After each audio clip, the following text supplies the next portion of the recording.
오늘 말씀은 한마디로 외식하지 말라는 말씀이죠. 외식. 우리가 굉장히 많이 하는 말 아닙니까? 외식. 외식하지. 외식 좀 하지 마. 외식하지 마.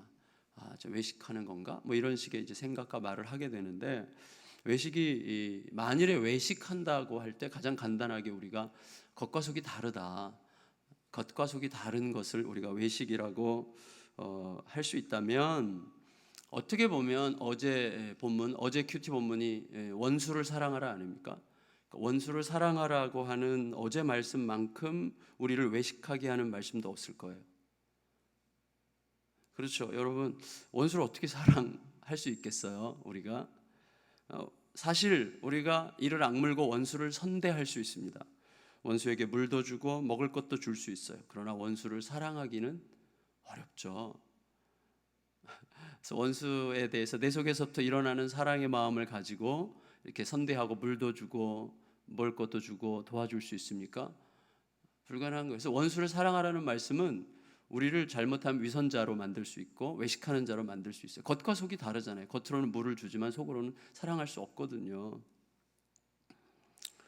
그래서 여러분 참 어려운 거예요. 그런데 원수를 사랑하라고 할 때에 우리가 다시 생각해야 되는 게 하나가 있는 것 같아요. 그게 뭐냐면, 원수를 사랑하라고 할 때 그 사랑이 뭐냐는 거죠. 만일에 사랑이 내 마음에서부터 우러나는 감정과 느낌을 따르는 게 아니라 내 마음에는 여전히 미움이 있고 분노가 있을지라도 하나님께서 그렇게 하라고 하셨기 때문에 마음에는 없어도 이를 악물고 순종하는 것이 사랑이라면, 그렇죠? 그러면 우리는 원수를 사랑할 수 있고 따라서 외식하지 않을 수 있죠. 만일에 그게 사랑이라면, 사랑이 내 마음에서부터 우러나가지고 하는 것이기보다는 오히려 마음에 별로 없어요. 좀 싫어요, 여전히. 그런데 하나님의 말씀이기 때문에, 하나님께서 그것을 원하기 때문에 내가 의지적으로 내 자신의 감정과 내 자신의 생각을 꺾고 그 말씀 앞에 순종하는 게 진짜 사랑이라면, 원수를 사랑하라는 말 앞에서도 우리는 외식하지 않을 수 있죠. 우리가 나이가 들어가면서 점점 더 깨닫게 되는 게 뭘까요? 사랑이라는 게 감정이라든지 내 마음의 느낌보다 의지에 훨씬 더 가깝다는 것을 점점 더 느끼는 거 아니겠어요? 그래서 여러분, 핵심적인 차이는 항상 어디에 있는가 하면, 내 감정과 내 느낌을 따르느냐, 아니면 마음은 없어도 억지로라도 하나님의 말씀을 따르느냐, 이제 거기에 이제 있는 거죠. 하나님이 정말 뭘 원하시냐, 이제 여기도 이제 굉장히 쉽지 않은 문제예요. 근데 이제 한번 율법 교사가 예수님께 이렇게 물은 적이 있지 않습니까? 내 이웃이 도대체 누굽니까? 그러니까 예수님 앞에 좀 약간 짜증내듯이 질문을 했는데, 내 이웃이 누굽니까? 이렇게 질문을 했거든요. 그때 예수님이 사마리아인 비유를 말씀하셨잖아요. 사마리아인 비유. 그래서 사마리아인이 누군가를 도와줬는데 그 사람은 이제 강도 만난 자인데, 예루살렘에서 여리고로 가다가 강도 만난 사람이기 때문에 이제 우리가 예측하기를 유대인일 거라고 예측할 수 있는 거죠. 근데 유대인으로서 강도 만난 자를 사마리아 사람이 도와줬다는 것은 이제 한마디로 원수를 사랑한 거죠. 그런데 사마리아 사람이, 저는 예상하기를 사마리아 사람이 정말 마음에서 일어나는 긍휼과 자비로 정말 애틋한 마음으로 도왔을까, 아니면 돕기 싫은 마음도 있지만 징글징글한 인간이기 때문에, 평소에 유대인들이 사마리아인을 얼마나 멸시합니까? 멸시하고 인간 취급 안 하고 욕하고 거들떠도 안 보던 인간이 거기 도움을 구하고 있는데, 그 인간을 마음이 없어도 그것이 옳기 때문에 행했다고 이제 생각이 돼요. 그런 의미라면 이 사마리아인은 그야말로 원수를 사랑한 거죠. 그런데 마지막에 예수님의 말씀이 완전히 반전이죠. 누가 너의 이웃이냐 이렇게 질문을 하셨어요. 누가 너의 이웃이냐라고 얘기했을 때 대답이 사마리아 사람이 나의 이웃입니다라고 대답할 수밖에 없는 방식으로 질문을 하셨어요. 그러니까 사실은 이 누가 질문한 거, 예수님께 율법교사 유대인들이 질문한 거죠. 그러니까 유대인들이 누가 내 이웃입니까? 그랬더니 예수님이 사마리아 사람이다 이렇게 대답하신 거죠. 그러니까 여러분, 누가 강도 만난 자의 이웃이 되겠느냐라고 질문을 했을 때, 강도 만난 자의 이웃이 누구예요? 사마리아 사람이잖아요. 그러니까 너의 이웃은 바로 내 마음에 없어도 그의 필요가 하나님에 의해서 그의 필요가 나를 통해 채워지기를 하나님이 원하신다고 생각되는 그 사람이 너의 이웃이다. 이렇게 이제 말씀하신 거죠. 그래서 여러분, 그래서 예수님이 이렇게 말씀하시는 셈이죠. 나도 너희들의 역사와 너희들의 전통과 너희들의 정서와 너희들의 감정 모르지 않는다. 그러나 그 모든 것들을 뛰어넘어서 단지 하나님의 말씀을 쫓아 너의 이웃에게로 향하기를 바란다. 이제 이런 말씀이라고 생각이 돼요. 저는 이런 생각이 오늘 본문 외식하지 말라는 것과 굉장히 깊이 연관된다고 생각이 됩니다. 여러분, 외식하는 것이 겉과 속이 다르다. 마음에도 없는 것을 한다는 것에 대한 정의라면 우리는 평생 외식하면서 살 수밖에 없어요. 마음에도 없지만 괜찮아요.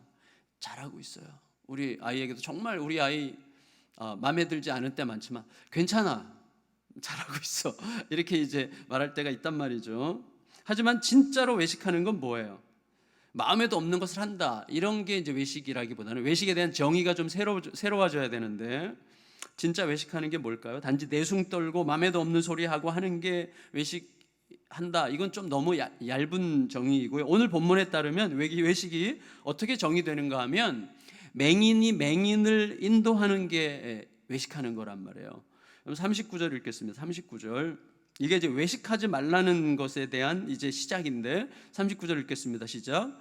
또 비유로 말씀하시되 맹인이 맹인을 인도할 수 있느냐? 둘이 다 구덩이에 빠지지 아니하겠느냐? 그러니까 외식이 굉장히 근본적으로 지금 접근이 되는데, 다시 말하면 이거죠. 여러분 보세요. 맹인이 맹인을 인도한다는 건 무슨 뜻이에요? 자기가 맹인이라는 사실을 알거나 자기가 맹인이라는 사실을 인정한다면 어떻게 맹인이 맹인을 인도하겠어요? 인도할 수가 없는 거죠. 그러니까 자기가 누군지를 모르거나 자기가 누군지를 제대로 알고자 하지 않는 거, 그게 외식하는 거예요. 굉장히 중요한 거죠. 자신이 누군지를 잘 모르거나 알고 싶어 하지 않는 거예요. 잘 모르면서도 잘 모른다는 사실을 덮어둔 채 혹은 모르는 채 누군가를 인도하는데 자기가 바르게 인도하고 있다고 확신하는 자, 그가 외식하는 자라는 말이죠. 우리들은요, 솔직히 자기의 확신에 갇혀서 살아요. 저도 그렇고. 늘 이 부분이 하나님의 말씀 앞에서 정말 겸손하게 검토되지 않으면 결국은 아무리 말씀을 읽어도, 제가 느끼는 게 아무리 말씀을 읽어도 말씀이 자기 고집과 자기 생각을 더 강화시키는 데 쓰일 뿐이지 말씀 앞 복종하는 일은 어렵습니다. 그게 그렇게 되더라고요. 제가 어제 이제 우리 이제 모이는 교육자 모임 있잖아요. 큰숲 모임에 갔는데 한 목사님이 이제 돌아가면서 자기 고민 얘기하는 거예요. 근데 한 목사님의 고민이 뭐냐면, 아주 큰 교회인데 그 목사님이 이제 교육자가 한 30-40명 이렇게 되는 교회인데, 교육자 중에 강도사 한 명 때문에 자기가 이제 요즘에 어떻게 속 끓이는가 이제 그 얘기를 하는 거예요. 이 중국에서 6년 이상 선교사로 이제 그 섬기신 분이에요.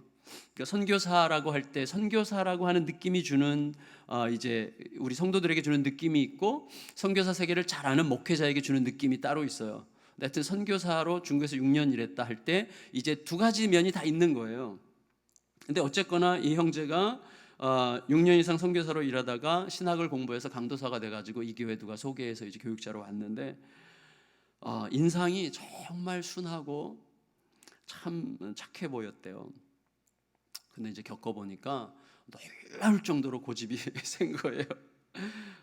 그래서 부서를 이제 계속 옮길 수밖에 없어요. 그 부서에서 계속 너무 힘들어하니까 가는 곳마다 사람들을 힘들게 하는 건데, 그래서 몇 부서를 옮겨가지고 이제 다른 부서로 이제 빈 부서에 이제 맡기게 됐는데, 교사들이 견뎌내지 못해가지고 이제 몇몇 교사들이 그만두고 계속 이제 어려움이 생겨가지고 결국은 이제 사역을 중단시켰대요.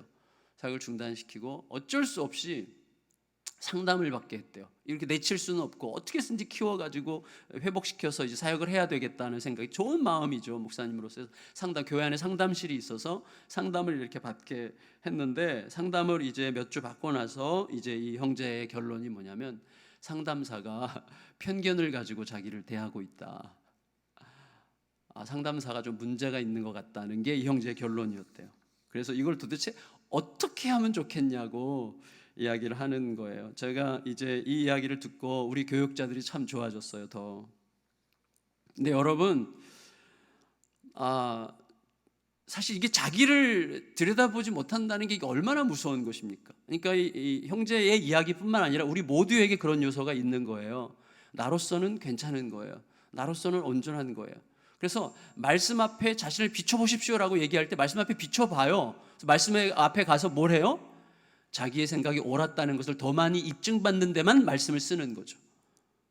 그래서 정말 무서운 거예요. 그래서 어제 결론이 뭐냐면 이 형제를 과연 고칠 수 있겠는가 이거예요. 그러니까 하나님 앞에서 철저하게 내가 상대화된다는 게 뭡니까?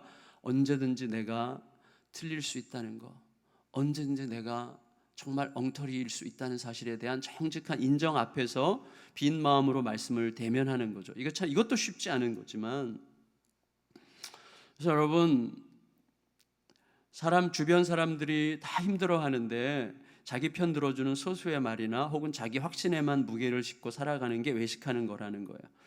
그래서 여러분, 자기를 좀 더 근본적으로 말하면 자신이 항상 오른편에 있다는 전제로 살아가는 게 외식하는 거예요. 왜냐하면 결국 결론이 어디로 가는가 하면 이제 자기가 하나님 노릇하는 대로 가요. 예수님의 말씀에 따르면 그게 외식이라는 거예요. 외식의 근본은 내숭 떠네, 속에도 없는 소리 하네, 속과 겉이 달라, 나는 속과 겉이 같은 사람, 이런 식의 생각이 이제 외식에 대한 접근이 아니라, 외식은 뭐냐면 내가 하나님 노릇하는 거란 말이에요. 내가 누군지를 몰라. 내가 누군지를 몰라요. 그리고 내가 누군가를 잘 인도하고 있다고 생각을 한단 말이죠. 자기를 상대화시켜서 자신도 언제든지 틀릴 수 있다는 사실을 겸손히 인정하면서 늘 말씀 앞에 자신을 겸손히 비추어 보는 일을 더 이상 하지 않는 자가 외식하는 자예요. 그래서 여러분, 우리 과거의 믿음의 선배들 중에 대단한 일을 했지만 우리가 하나도 존경할 수 없는 수많은 사람들이 정말 그렇게 바보같이 등신같이 그렇게 엉터리 생활을 한 겁니까? 자기 속에서는 확신한 거예요. 그리고 확신한 열매도 많이 거뒀어요. 그렇지만 우리는 진실로 존경할 수 없죠. 근데 우리가 똑같이 그 자리에 앉아 있을 수 있다는 거, 정말 그게 얼마나 두려운 일인지 몰라요. 따라서 그는 자신이 외식하려고 해서 외식하기보다는 외식할 수밖에 없는 자기 사고 구조 속에서 자신을 방치하기 때문에 자꾸 엇나가는 거예요. 따라서 그런 사람은 자기에게 맡겨진 사람 제자들을 가르치면 안 되는 거죠. 예수님의 말씀에 따르면 맹인이 맹인을 인도할 수 있느냐? 왜냐하면 예수님께서 이렇게 말씀하셨어요. 40절 읽겠습니다. 40절 시작. 제자가 그 선생보다 높지 못하나 무릇 온전하게 된 자는 그 선생과 같으리라. 여러분, 예수님께서 바리새인들에게 뭐라고 그랬습니까? 너희는 사방을 다니면서 사람들을 건져가지고 천국에 들어갈 수 없게 막고 있다고 이렇게 얘기하셨어요.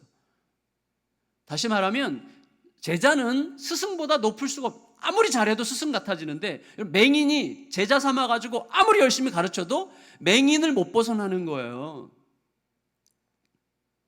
그러니까 이게 얼마나 불행한 것입니까? 그래서 예수님께서 야고보서에 보면 너희는 많이 선생이 되지 말라. 이게 참 두려운 말 같아요. 진짜 두려운 말이죠. 너희는 많이 선생이 되지 말라. 그래서 예수님은요, 외식하는 자를 저는 이렇게 정의하고 계신다고 생각이 됩니다. 자기가 누군지를 모르거나 알고자 하지 않는 자, 자신의 실체를 정확하게 들여다볼 생각을 하지 않는 자, 그리하여 자기 눈에 선입견과 편견이 가득하기 때문에 다른 사람을 정확하게 꿰뚫어 볼 힘이 없으면서 다른 사람의 허물을 고쳐주려고 하다가 다른 사람을 망가뜨릴 수 있는 사람이에요. 그래서 우리 속에 나는 이런 사람이야 라는 정의가 없어야 돼요. 난 지금까지 이렇게 살아왔어. 나는 이런 사람이야. 이런 정의가 얼마나 무서운지 몰라요. 왜 그런 줄 아세요? 그 정의가 나로 하여금 나도 모르게 하나님 자리에 앉아서 다른 사람을 항상 판단하는 자가 되게 하는 거예요. 그런데 예수님은 이렇게 말씀하세요. 그런 자는 눈에 들보는 판때기가 눈에 껴 있어가지고 사실은 거의 못 봐요. 많은 틈새로 이렇게 보는데 마치 자기는 굉장히 잘 보고 있다고 생각하면서 다른 사람 눈에 살짝 엿보인 티를 빼주려고 하다가 눈알을 뽑는 사람이다. 이렇게 말씀하시는 거죠. 눈에 들보가 있으면서 자기를 제대로 보지 못하는 게 문제예요. 일단은 제일 먼저가 자기가 누군가를 판단하고 누군가를 도와줄 능력이 전혀 없는 자라는 사실을 모르기 때문에 도와주려고 하다가 이 말 저 말 하다가 상대방을 실족시키고 넘어뜨리고 그리고 누나를 뽑아버릴 수 있는 사람이라고 이렇게 얘기하시는 거죠. 41절 42절 읽겠습니다. 41절 42절 시작. 어찌하여 형제의 눈 속에 있는 티는 보고 내 눈 속에 있는 들보는 깨닫지 못하느냐. 너는 내 눈 속에 있는 들보를 보지 못하면서 어찌하여 형제에게 말하기를 형제여 나로 내 눈 속에 있는 티를 빼게 하라 할 수 있느냐. 외식하는 자여 먼저 내 눈 속에서 들보를 빼라. 그 후에야 내가 밝히 보고 형제의 눈 속에 있는 티를 빼리라. 이 말을 들을 때 내 마음속에서 누군가가 떠오르는 사람이 먼저 하나님 앞에 무릎 꿇어야 됩니다. 이 말을 읽을 때 누가 자꾸 떠올라. 맞아, 이거 그 인간 이 말씀 꼭 읽어야 되는데 라고 떠오르면 바로 그때야말로 내가 하나님 앞에 무릎 꿇어 내 눈에 있는 들보가 무엇인지를 여쭈어야 되는 때죠. 그때가. 저는 눈이 밝아야만 상대방의 눈에 티를 잘 빼줄 수 있어요. 근데 들보가 껴서 잘 보지 못하는 자가 상대방의 눈에 티를 빼준다고 하면 안 되는 거죠. 근데 잘 보지 못하는데 빼주려고 하는 이유는 뭡니까? 자기가 잘 보고 있다고 생각하는 거죠. 그래서 정말로 말씀 앞에 진짜 엎드리는 자는 자신이 없어요. 사실은 자신이 없어져야 돼요. 저도 사실은 좀 자신이 아직 많아요. 그래서 문제예요. 좀 자신이 없어서 그래서 하나님 앞에 좀 더 여쭤봐야 될 것 같아요. 이렇게 가야 되는 것 같더라고요.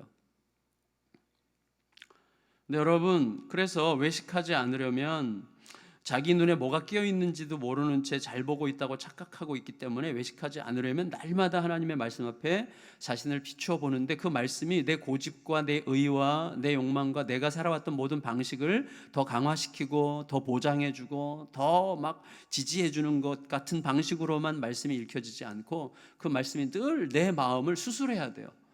그 말씀이 늘 나를 수술하지 않으면 저도 제 안에서 늘 모순을 느끼는 거죠. 모순을. 그렇구나.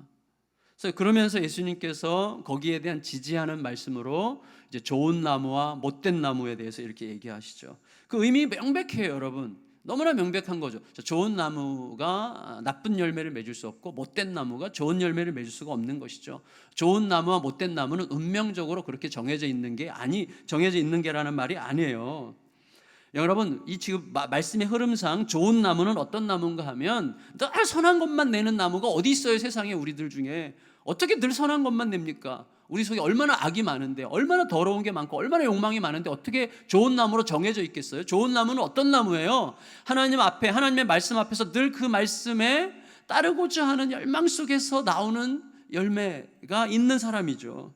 하나님의 말씀에 비추어서 자신을 늘 들여다보고 자신의 말씀에 비추어 어떤 자로 살고 있는지, 조금 전까지 가졌던 내 마음의 욕망과 욕구와 내가 하고 싶었던 어떤 것들이 말씀 앞에서 절제되고 사그라지고 말씀 앞에 조정되는 그런 것으로 살아가는 사람이죠. 자신이 말씀에 비추어서 어떤 자로 살고 있는지, 또 어떤 자로 살아야 하는지, 지금 어떤 생각을 하고 어떤 행동을 해야 되는지를 오직 내 감정이나 경험이나 내 지식이 아니라 오늘 주시는 그 말씀을 따라서 결정하는 사람을 지금 좋은 나무라고 말하고 계시는 거죠. 그래서 여러분, 예수님의 말씀의 결론이 어디에 다다릅니까? 우리가 너무나 잘 아는 46절에서 49절 반석 위에 집을 지은 자, 모래 위에 집을 지은 자에게로 이제 결론이 가는 거예요. 성도 여러분, 자, 이 말씀은 저는 오늘 누가복음 맥락에서 말씀드리자면 외식하는 자의 근본 원인이 뭐냐라고 묻고 계신 것 같아요. 외식하는 자의 근본, 우리가 외식하게 되는 것의 근본 원인이 뭐냐? 그것은 상대방에 대한 고백과 상대방이 하는 말과 그 말에 대한 나의 반응 사이에 분리 현상이 일어나는 거예요. 무슨 말인가 하면 상대방이 누구냐면 주님인데 주님을 주여 주여라고 부르고 있어요. 이게 이 반석 위에 집을 지은 자, 모래 위에 집을 지은 자의 비유의 시작이 나더러 주여 주여 한다고 얘기했잖아요. 주여 주여.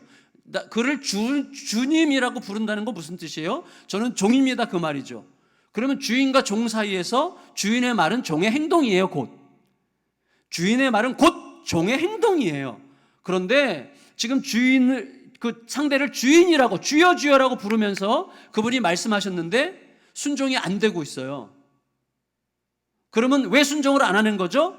주인의 말보다 순종하지 않고자 하는 내 욕망이나 내 생각이 더 크기 때문에 내가 순종하지 않는 거죠. 그러니까 주여라고 부르지만 사실 내 주는 내 생각이죠. 맞지 않습니까? 주여 주여라고 부르지만 그 사람의 주인은 자기 자신이에요. 내 생각, 내 감정, 내가 살아왔던 방식, 내 정서. 그래서 예수님께서 뭐라고 말씀하셨습니까? 반석 위에 집을 지은 자는 말씀을 듣고 행하는 자고 모래 위에 집을 지은 자는 말씀을 듣고 행하지 않는 자예요. 주여 주여라고 다 불러요. 다 같이 말씀을 들어요. 그런데 결국 행하는 걸 보면 자기 생각을 따라요. 왜냐하면 그의 주인이 바로 자기이기 때문이죠. 그 사람이 누구예요? 외식하는 사람이죠. 그 사람이. 그래서 외식이라고 하는 것은 단지 내숭 떠는 게 아니라 자신의 생각, 자신의 욕망, 자신의 판단을 최종 주권자의 자리에 놓고 살아가는 자예요. 그래서 우리의 삶에서 모든 문제는 제 자신을 비추어 볼 때도요, 저도 항상 주님의 뜻이 뭔지 알아요. 주님이 뭘 원하시는지 알아요. 어느 길이 바른 길인지 알아요. 근데 내 욕망이 있잖아요. 욕망, 내가 하고자 하는 욕심, 내 자존심, 이런 것들을 따르지 않으면 섭섭하고 화가 나고 억울하고 너무 아쉽고, 그래가지고 이쪽으로 마음이 계속 가는 거죠. 이 사이에서 말씀이 뭔지 알아요. 주님이라고 불러요. 진심이에요. 진심을 다해서 예수님을 나의 주님이라고 부르고 예수님을 위해서 다 드리고 싶고 예수님을 위해서 죽고 싶어요. 진짜로 예수님을 위해서 내 모든 것을 드리고 싶어요. 그의 말씀이 너무 달아. 주님의 말씀이 너무 달아. 근데 놀랍게도 내 속에서 일어나는 자존심의 소리, 욕망의 소리가 이 달고 오묘한 주님의 말씀에 대한 사랑을 압도할 때가 있다니까요. 그래서 들음과 행함 사이에 딱 거리가 생겨요. 이게 딱 깨지면 이게 깨지는 순간 어떻게 됩니까?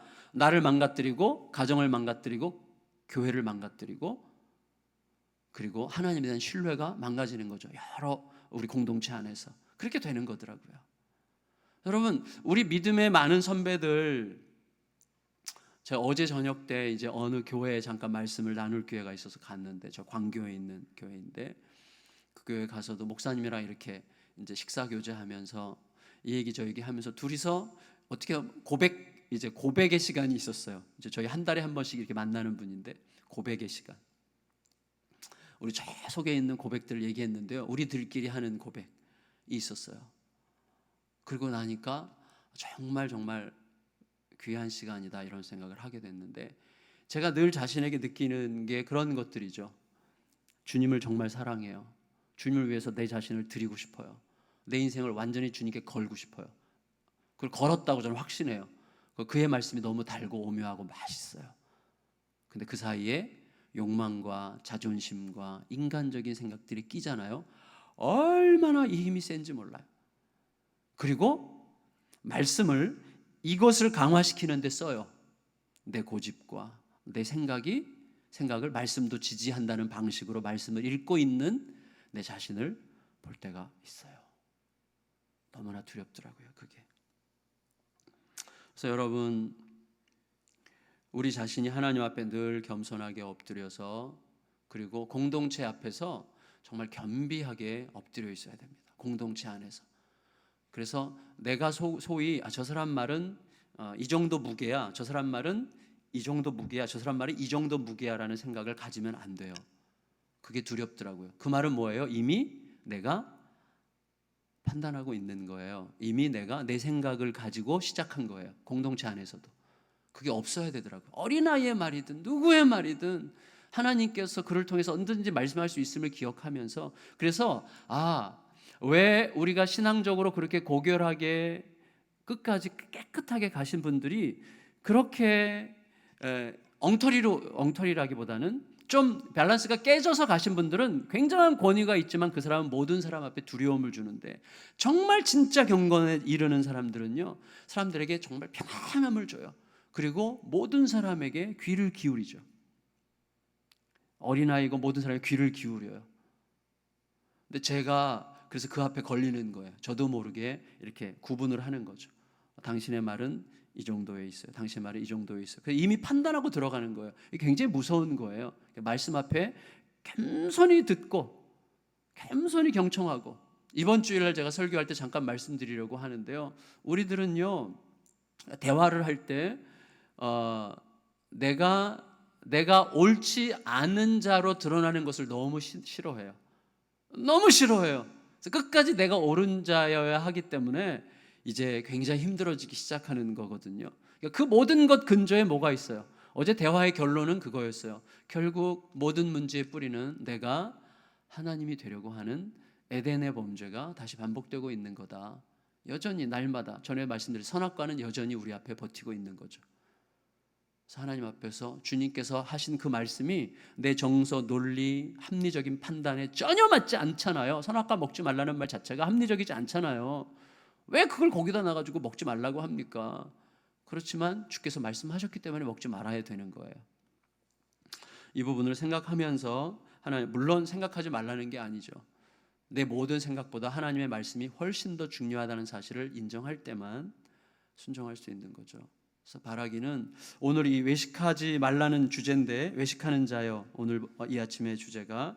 그래서 정말 자신을 섬세하게 들여다보면서 하나님 앞에서 나는 정말 모든 이름 위에 뛰어나신 우리 주님, 예수는 나의 주, 예수는 나의 주라고 고백하고 있지만, 사실은 내가 나의 주인 노릇하는 일들이 얼마나 은밀하고 교묘하게 저질러지고 있는지를 생각하면서 또다시 우리는 우리 자신에게 지겠지만, 그럼에도 불구하고 또다시 주 앞에 겸비하게 엎드려 주님이 진짜 나의 주님 되시는 하루로 살기로 작정하고, 오늘 하루만 그렇게 사시면 돼요. 왜냐하면 내일은 또 예수님이 나의 주인이 되시도록 그렇게 내일 또 살면 되니까, 오늘 하루만이라도 예수님이 나의 주인 되시는 그런 삶을 살게 해달라고 기도하고, 예수님이 나의 주인 되실 때 당장은 섭섭하고 당장은 억울하고 당장은 힘들고 당장은 고통스러울지라도 그런 삶, 그렇게 결단하고 산 그 끝에 얼마나 뿌듯하고 얼마나 복되고 얼마나 자유롭고 얼마나 담대하고 얼마나 행복한지를 뼈저리게 느끼게 되는 복된 날 되시기를